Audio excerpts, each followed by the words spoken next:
মহাসচিব স্যার আহত হয়েছে, মামুর রহমান শামীম আহত হয়েছে, আমির হোসেন মাহমুদ আহত হয়েছে। মির্জা ফখরুল ইসলাম আলমগীরের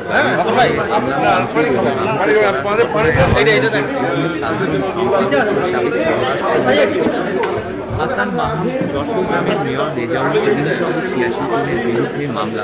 এছাড়া মামলায় অজ্ঞাতনামা আরও 200 থেকে 300 জনকে আসামি করা হয়েছে।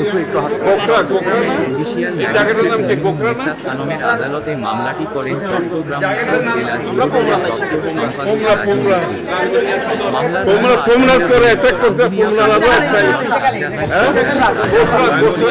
শামসুল আলম তালুকদার, উপজেলা যুবলীগের সাধারণ সম্পাদক মোহাম্মদ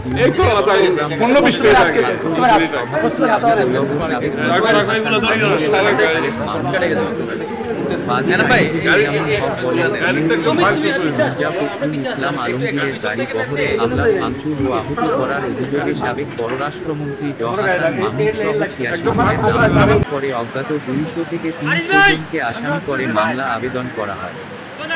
এতে আহত হন মির্জা ফখরুল ইসলাম, বিএনপির স্থায়ী কমিটির সদস্য আমির খসরু মাহমুদ চৌধুরী, বিএনপির বিভাগীয় সাংগঠনিক সম্পাদক মাহবুবুর রহমান সহ অনেকে।